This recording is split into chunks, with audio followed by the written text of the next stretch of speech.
presence, and pure engagement. Anytime you have pure imagination, pure presence that you get in here, that's sound mind. Sound mind means there's no fear, there's no irritation, there's no agitation. That's why I say, do nothing but worry. Don't worry. Don't be anxious. Every time you access through anxiety, you do not have sound mind. So you realize about fear pollutes, anxiety pollutes, worry pollutes, irritation pollutes, concerns pollute. That's not sound mind. So now power, sound mind, power and love. Coming back to what I was saying, our true nature is nothing but love and goodness. I read that in Matthew 7. Matthew 7 is such a profound, no matter how you want to look at it, just think about yourself that you are a good tree. So wake up every morning and say, my nature is good tree. And as a good tree, I love to produce fruit that represents who I am. So when you pluck any tree from me and you do the DNA test, they align and harmonizes with me. So we're going to be doing something today. We're going to be looking at a new concept of harmony. Last week we talked about harmony, honor, and happiness. Every time you're not happy, you are not in harmony with certain idea, with certain word. But let me start by reading something so profound. A gentleman called Isaiah has written something in Isaiah chapter 8 and verse 20. Profound. He said, consult God's instruction. You see, it's so profound that people are looking for solution. But meanwhile, your solution is in instruction. It's what is in instruction. It is in truth, because instructions are basic truth that guide your life. That's why I said, a particular gentleman, he said, you know what? Let not this book depart out of your mouth. Observe to do. Observe to do. Observe to do. Observe to do. So look at it. Consult instruction and the testimony of warning. If anyone does not speak in harmony, say, according to this word, they have no light of dawn in them. According to this word. Let me also do something in Isaiah 59. Profound. As for me, this is my covenant with them, says the Lord. My spirit, who is on you, will not depart from you, and my words, mark it, and my words that I have put in your mouth will always be in your lips. On these lips, your children and your lips and their descendants from time to time. What means they must speak according to this word, not according to the word of outside this word. So you find out that if you are in the orbit of the instruction of divinity, you must align and harmonize it to make sure you speak and act in a harmony to the instruction. That is what they call harmony. And when you harmonize this and honor that instruction, you will see happiness. So every time there is unhappiness, please, if you have a question and have a comment, drop it in the comment section. We will pick it and answer. It's not a monologue, We are here to empower and enrich one another and enlighten each other and learn from each other so that we can have a path that is full of satisfaction, full of clarity, full of, peace and smooth life. So we're going to have harmony in 5 places today. Number 1 is harmony of words. Harmony of words. Harmony of words. We're going to be looking at your words that you speak from Monday to Friday to Saturday, Monday all week. Then we do analysis. Does it harmonize? Do they represent your aspiration, your desire, and what you pray for? Because I can pray, but my action and my words do not harmonize with my prayer. It means that I have prayed, set acts, but yet I am in opposition. I am in different vibe, not in harmony with what I had prayed. What is your word? Are you in harmony with words? We're going to be talking about harmony with your values. Harmony with your values. Presupposing that you know your values. And how does these values enrich your decision and choice making? So it means that every time you have a regret, you realize that you were not careful to align, to harmonize with your value system, because your value system is predominantly your estimation, your what? You're streaming from who you are. Then we're going to be talking about alignment with principles, which is also talk about truth. How do you think your action, your dressing, your responses to life, how does it harmonize with the principles of life? Great men operate from principles. If you see a man that is succeeding in any of his life, whether maritally, whether ministerial, whether professionally, whatever it is, you find out there are principles of the organization, principles that governs the truth that governs there. We're also going to talk about your true nature.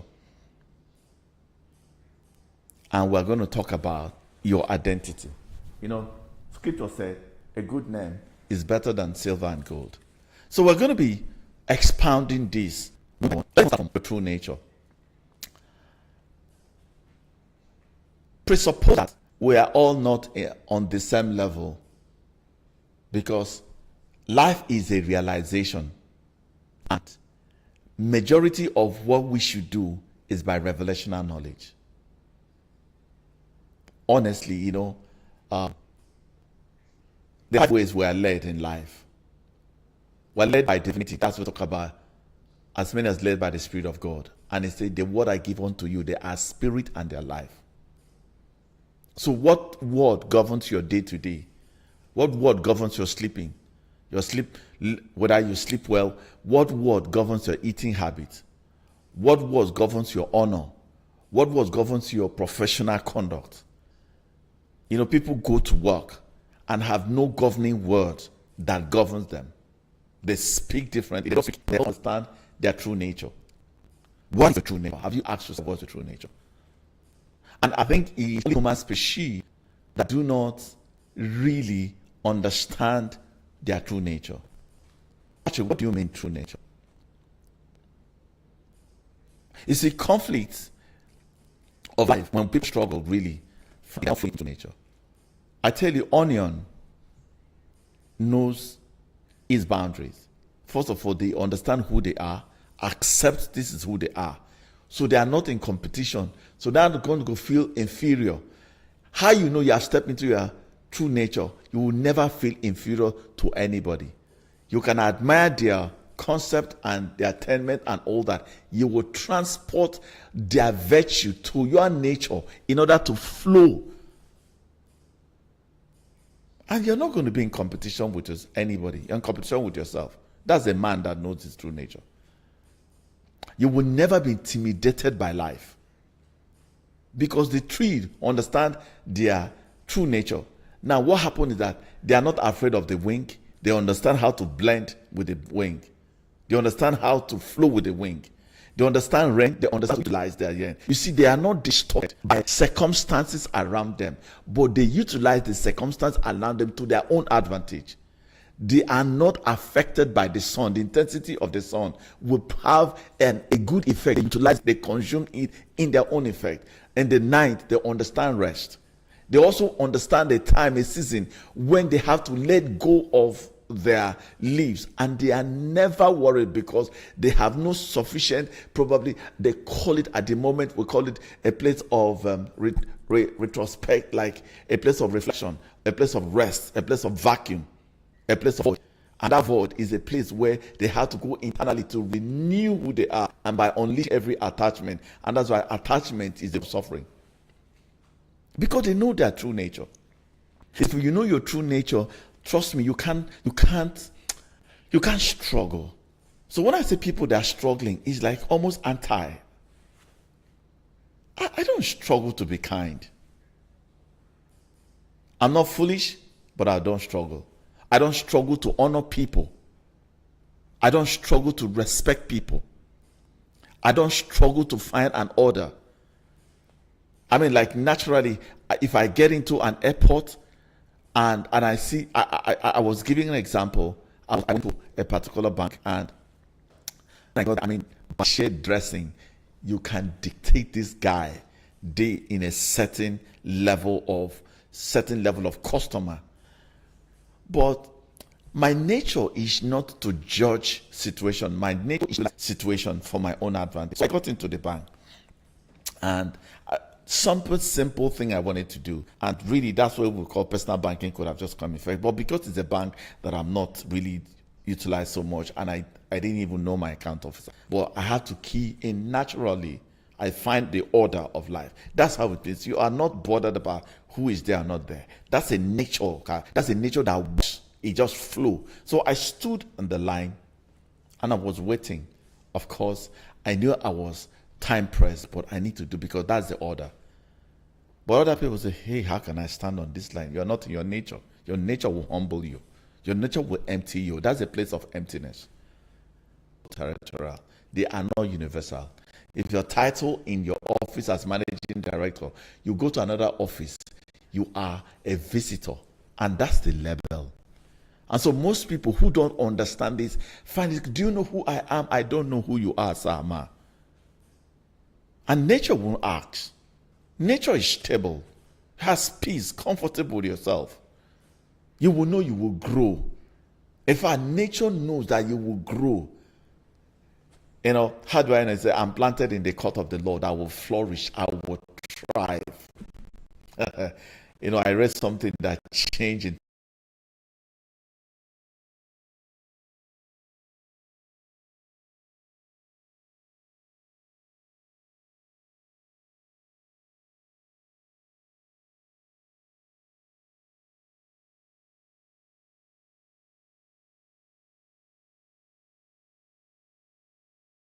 Space to say, I dwell in prosperity and in goodness. My nature is goodness. You see where I'm talking about? Nature is love and what? Goodness. That's your natural nature. So if you don't know who you are, tell yourself every day of your life, your nature is love and goodness. And that's why I say we dwell in goodness. That's our nature. And it's important we get to know this. So if I am the son of the president, by nature, I know that I'm the son of the president. Nobody will tell me that I'm the son of the president. It wouldn't get into my head. It won't be defined by the car I drive. But by nature, I am the son of the. And we all say that we are the image of the divine, or the extension of God in the earth realm. Ye are God, the sons of the Most High God. Hey, so I want to tell you, your nature is God. What do God do? They create. What do God do? They love. For God so loved the world that he gave his only begotten son. His nature naturally is love. His nature is good. He said, test and see, for the Lord is good. His nature is faithfulness. His nature is that he keeps his word. His nature that he is not shifting. He is not shifting. He said, he's not in the shifting gear. He's the same yesterday, today, and forever. You see, that's the nature. That's how nature is. Your nature means that whether you're on air, whether you're on flow, you have a nature. And that's how. So let me ask you a question. How often do you harmonize this with your nature? Assuming that you understand who your nature is. Let it even come a common nature. Where we say, you are the light of the world. So if you are a light of the world, are you in harmony when there's a situation that comes to challenge your nature? Do you abdicate? Do you abandon your nature and take in another nature? You see, that's a conflict. And a lot of us are in that mix where when we meet obstacles, we lose our nature and take the nature of obstacles. How do you know? When you become worried, anxious, you have taken nature. Because in our nature, there's no anxiety. It is important you discover your nature. Okay, let me ask you a question. When you get to your office, are you the same nature in the office, the same nature in the house, the same nature in church or worship places or spiritual places, at the pen station, at the railway station? Are you in the same nature?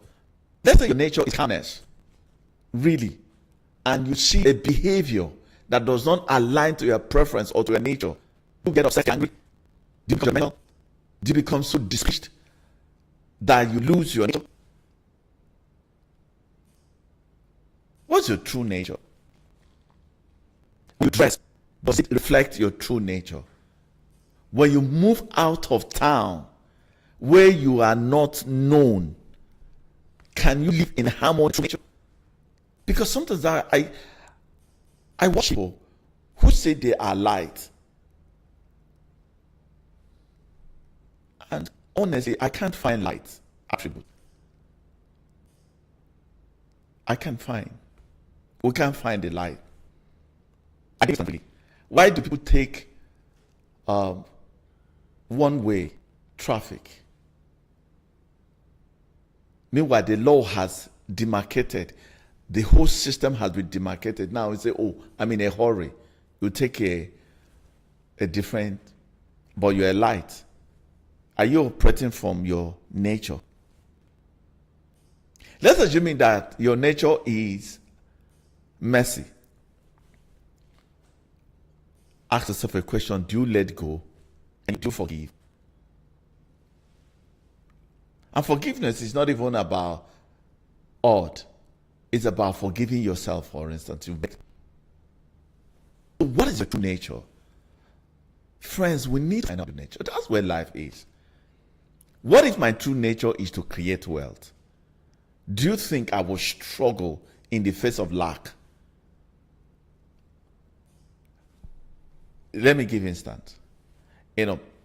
A story was told us about our Lord Jesus Christ, who his true nature was a resurrection and life. So when he heard about the death or the sickness of his friend, he just said something. Don't worry, guys. This is not unto death.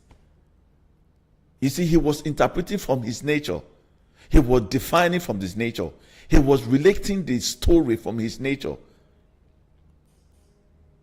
He was not transformed to the doubt or the fears or the concern. No, he was so certain. He was in that mind of clarity. He was so peaceful around it. No, he wasn't going to change. What happened? Everybody was saying, oh, if you were here, somebody said, if you were here, this person wouldn't have died. It's okay. Just only believe. Oh, people say, he died 4 days ago. But he told them himself, I am the resurrection and the life. What did he do? He went to his true nature. You see, where nature brings you assignment, which is your responsibility, which is your duty. Have you seen the connection? So now your nature will carry assignment. It will identify potential risk and not define it as risk, but define it from responsibility, which is why I say find your nature. It's so easy. And which you find your value and you find your mission, then you find your what? Your service, which is your purpose. So when people ask me, how do I find your purpose? No, find your nature. Your nature carries an assignment. The assignment is valued, estimated in value, consciousness, then you have, which is the reason, which is the why you're doing what you're doing. Then you find the service, which is an expression of your giftings, of the gifting of your nature. So I'm saying, how often are we in our nature?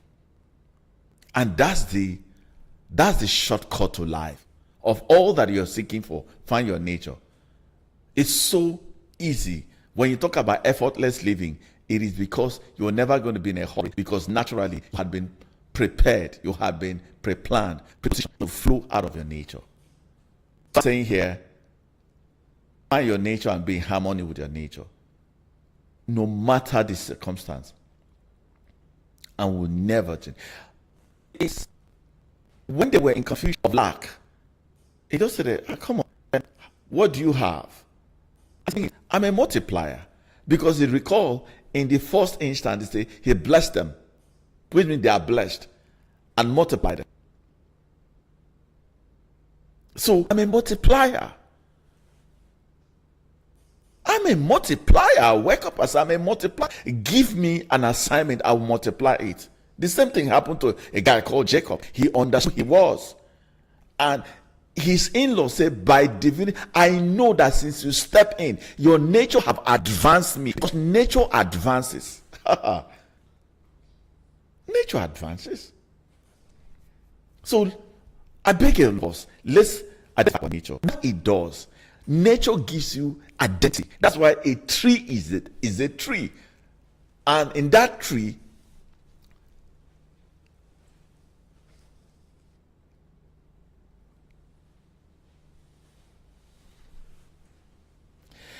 Jeremiah is asking a question. It says, since we don't determine outcome, how do I exemplify harmony, my nature, to find expression in the world of passion?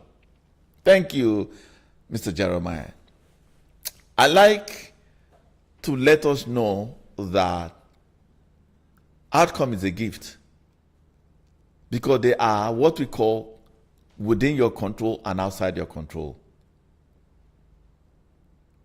What it means, let's say, for instance, I know that I'm a mentor, and I know certain knowledge that has helped me advance my career, advance my job, advance my finances, advance my health. And they are practical lessons that I've learned that have helped me, to be.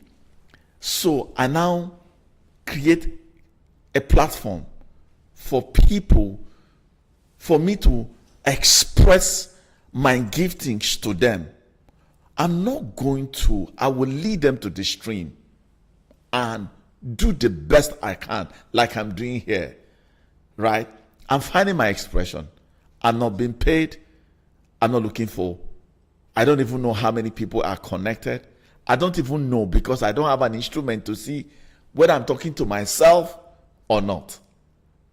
I'm not seeing thousands of people or motivated, oh, yes, there's a like, or this person is connected from XYZ. You know how people say, oh, I'm excited, you are connected from Zambia, or you are connected, so you are motivated. No, I'm not seeing anybody.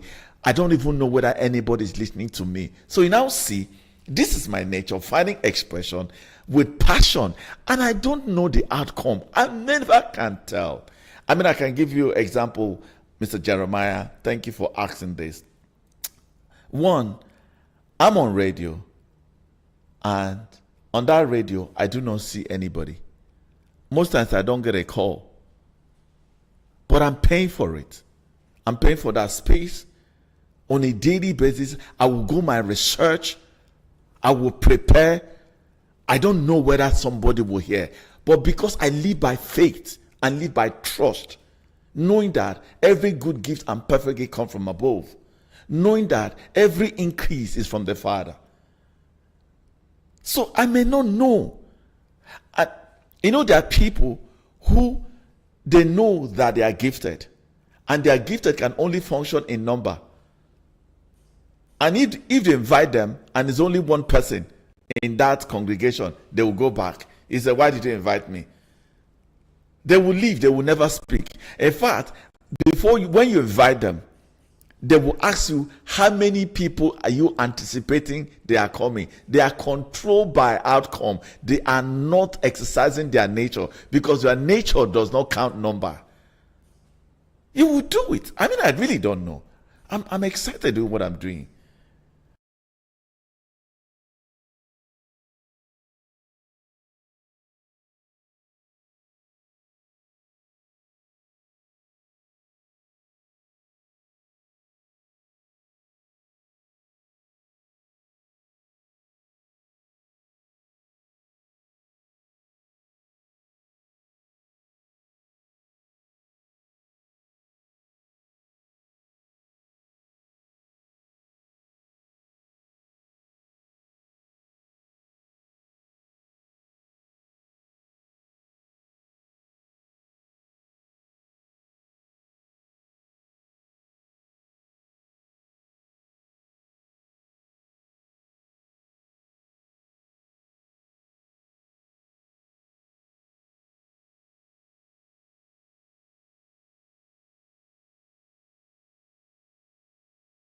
I don't even know whether anybody's listening to me. But I'm enjoying myself. That's one thing. Nature enjoys itself and will not lock it. It will find that expression. It's like a footballer. There are people, they just want to, please give me, let me play. Don't pay me. Because they know that if they don't find expression, they can't find inner satisfaction. So first of all, what drives external satisfaction is inner satisfaction, inner fulfillment, inner contentment. That's why I say godliness and contentment is great gain. So I am contented the fact that I can even have the voice to communicate to the world my truth, and I'll leave it there. You can write a book. Nobody may not see that book. People may not buy it. I mean, I've got books. But does not mean I don't have the gifting. I found my gifting. I have created it and I put it there. Maybe one day somebody can stumble on it. So you are not controlled by figure or by outcome. So the next one is, what's your identity? My friends, identity will change the trajectory of your life. When I hear people say, I want, and I tell, please, wanting is like when people say, pursue your dream. And I ask them a question, should you pursue your dream or should you live your dream? And they say, I should pursue your dream. Don't pursue your dream. Live your dream. That is your identity. If I'm a lawyer, am I going to be pursued? No, I live like a lawyer. That's my identity. If I'm a healer, what do? I heal. If I'm a teacher, I teach. And you will know that I live on my identity. And that's a struggle. When you ask me, people ask me, I say, hey, I'm a mentor. Really now I realize in fact, I realize that I'm a leader. Honestly, I'm a leader, and I don't lead. Leader for me is, first of all, presence. I want to be present in people's life. Inspiration and service. And these things characterize my day. That is my identity as a leader. Honestly, sometimes, I get into the office and I'm having a meeting and I notice my colleague, my accountant, was cold and shivering. And I know that I had a jacket. And what did I do? I removed my jacket. Most people will never be comfortable to remove their jacket and put on their colleague because, of course, they are not operating from their nature, because what they are operating is a position, not their identity. My identity is a leader as what? Managing director. You see the difference? Because identity will control your position and your title. Time will fail me to talk about words. Please, let me ask you a question. The words that you speak, don't forget, we have said something. We said something very clinical. Let me go back to 8, verse 20. Consult. How often do you speak in harmony from your nature, true nature, to your identity, Do you think every nature have a voice? You know, this good book said there are many voices in the earth. None of them are without significance. So that means they're important. What is the word that I see people who say they are in light, but their word are destructive. Their word is not empowering. Because light is supposed to shine. It's supposed to be brilliant. It's supposed to make it better. It's supposed to be unveiling. But they will tell them the word that come out of their mouth does not align.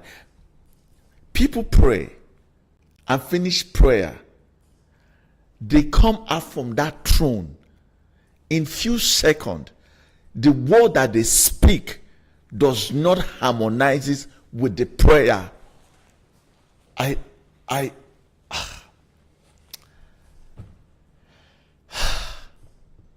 When they see a human being that represents their dream, they will speak according to the man, not according to their prayer. And that's why people will tell you, oh, I've not eaten for 20 days. I appreciate that. And honestly, I do not discount it. But you know, you can speak in a manner that align to what you are desiring, not to speak what you are not desiring. And that's a counterproductive. And this is where prayers are not answered. And this is the contradiction, because if they do not speak according to the word, they have no light. And that's what they call light of creation. Light of creation. That's why you see the spirit life flow with the light of creation. And the light of creation is embedded in the harmony of words. That's why I say, bring me reason. Let us reason together. So we must be in alignment with the word of our identity and the word of our true nature. Speak the word, and I tell you, you will flow. You know, I started speaking, like enlargement. I have this word that I speak consistently. I'm a Jesus boy. I walk in divine wisdom. I'm on top only. I fear God. I mark the words. I'm on top only. I fear God. I have a good heart. I'm kind-hearted. I'm diligent and hardworking. I have an excellent spirit. I manifest greatness. I started speaking. I manifest greatness. It becomes alive, and I'm conscious about it, that I manifest greatness. It's not pride. It's just a recognition of my true nature that has found,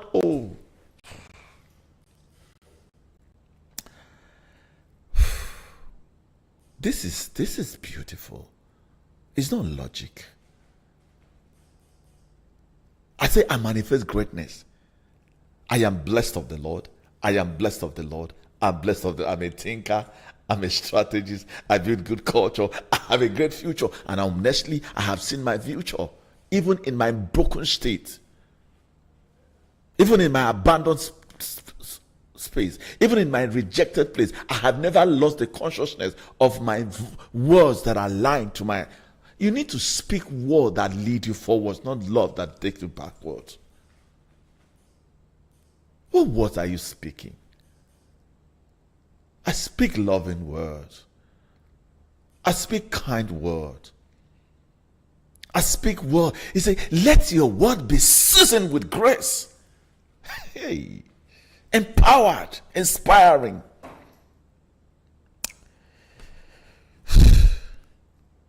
How do you live harmonized with your value? I say you're not kind until you're kind to the unkind. It's only when your kindness meets unkindness and you remain kind that your value is driving your decisions and your choices.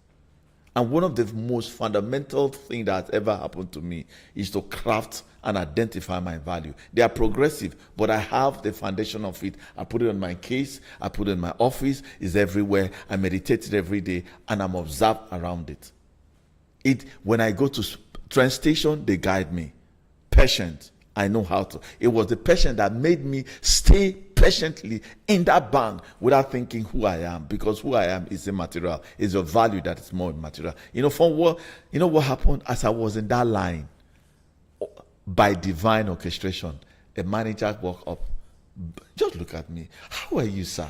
What can I do for you? He said, come, please. I said, I have that. She took it upon herself. He said, go home. Put your phone number. I'll call it. By the time I got back to my office, what I was looking for was there. Did I shortcut it? No. But yet, there was a present, there was service, there was patience. That's how your value should drive you. If your value driving your marriage, you will stay. People are valueless. And that's why they are always comparing themselves with themselves.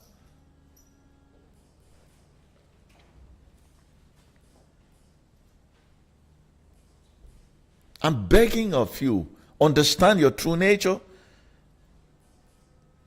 understand your identity, understand your word. Let value shape your word.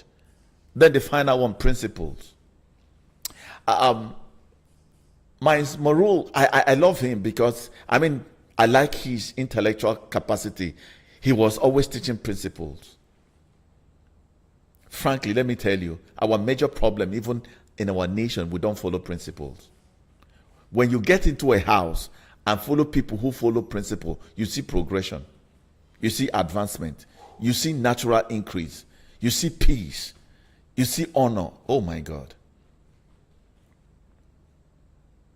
Do you have principles that you have developed and that governs your career? How often do you go back to it, like we'll talk about standard, and flow from them? Ladies and gentlemen, life is effortless. Life is easy.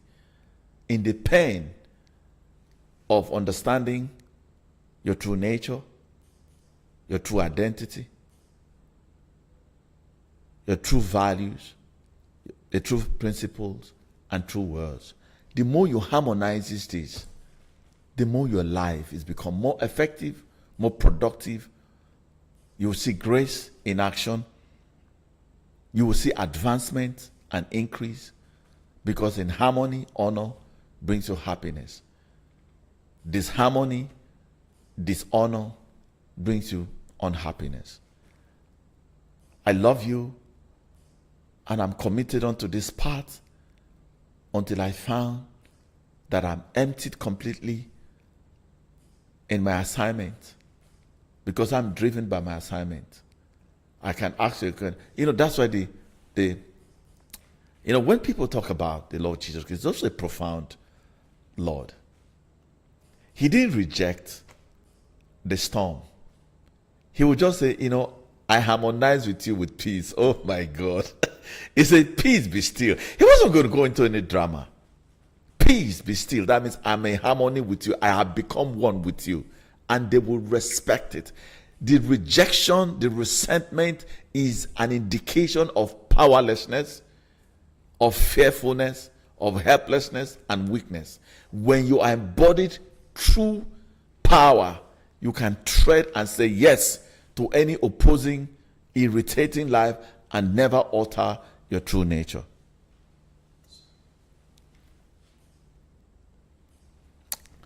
Thank you again. We are practical.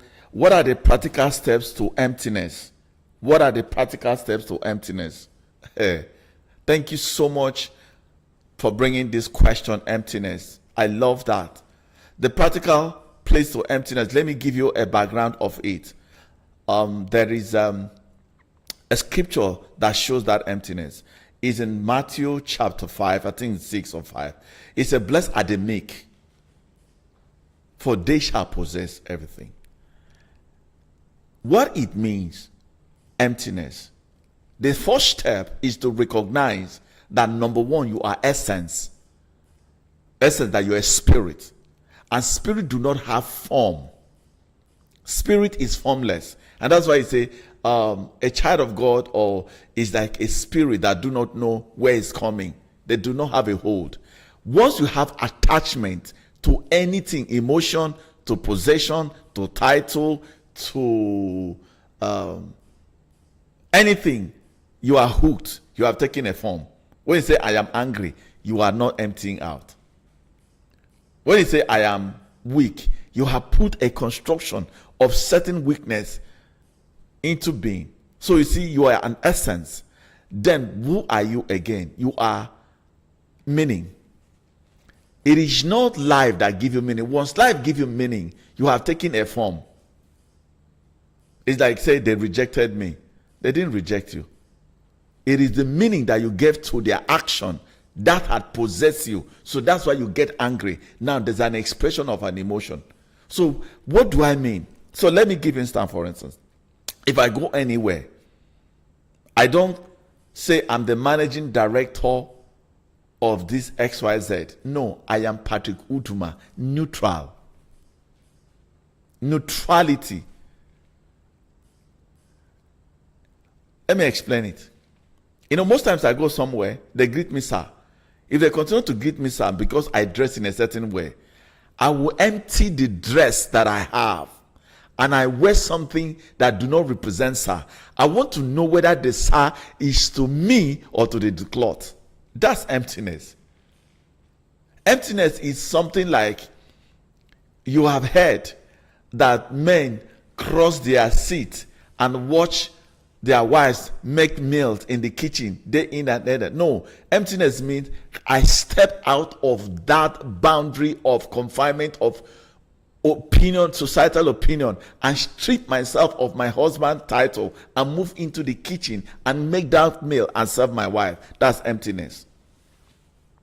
Emptiness is not where you are not seeking for honor, but you recognize that you are honor and you give honor because naturally you are honor. And then now you don't seek external validation to external approval, but you have approved yourself so that you are doing what is uncommon. Emptiness is where you wake up in your suit, in your elevated air conditioner office. You strip yourself from that dignity that had been crowded by a position, and you walk into your security man office and you just feel their heat because they don't have AC, and you stay there and you have a meeting with them. You didn't invite them to your office, but you invited them. You invited yourself to their office. Emptiness is where you walk into an office and now you have a meeting with an appointment, maybe with the head man of that place. But now emptiness is to strip yourself that you're a visitor in this place, even though you are going to see the number one, but you follow the protocol and sign your name in their register, because by reason of you being in that facility, you have to empty that you are a managing director somewhere, but now you have to condescend and write your name, obey the instruction of that moment. That's emptiness. Emptiness is when somebody upsets you. You say, you know what, I won't take your nature. I'm going to hold on to my nature. I release you, and that's forgiveness. Emptiness is letting go. Emptiness is releasing yourself from every form of attachment or hold. Let me tell you, honestly, most times, so one day I visited my office, another office that I operate, and they didn't know I was coming. I was coming with an inspector who was supposed to do an audit in our organization. And of course, when I got in there, everybody was doing the same thing they were doing. Nobody said, oh, Oga is here. You know how Oga comes in, everybody's doing now, shifting things and all that. And when the lady or the team of that came back to my other office and find that everybody was in their natural state, he asked me, how did you empty yourself that people they are not afraid that you're around? Emptiness is when you leave office or you leave the house, people will desire that you're around because you serve them. That's what emptiness means. I give you an example. A man was traveling, we were traveling. Okay. So, this word emptiness, I hope this helps you. Thank you for everyone who asked a question. For me, this is so enlightening. This is so transforming. This is amazing. This is for me. I'm going to listen to this again and listen to this again because it's so profound. Harmony, honor, and happiness. This is for transformation. This is for refinement. This is for betterment. This is for elevation. This is for increase. This is for self-expansion. This is to invite you to life of goodness and a higher life and a higher consciousness where we shift your attention and bring you into the real you. Thank you for joining us, and I wish you'd follow us on all our social media. If this has blessed you, please invite another person, because we'll continue to unlock dark points where people do not reach, because our idea is to challenge status quo, redefine standard, and invite you into the life of goodness. We are starting a new series called The Gift of Discomfort. People are always asking me, how do you bring paradoxes in things that are not common? There's a gift of discomfort. In fact, comfort and easy life is where poverty lies. If you want to be wealthy, if you want to be healthy, if you want to be a person of influence, if you want to be a place of impact and mobility, we invite you to the gift of discomfort. Thank you so much, and God bless.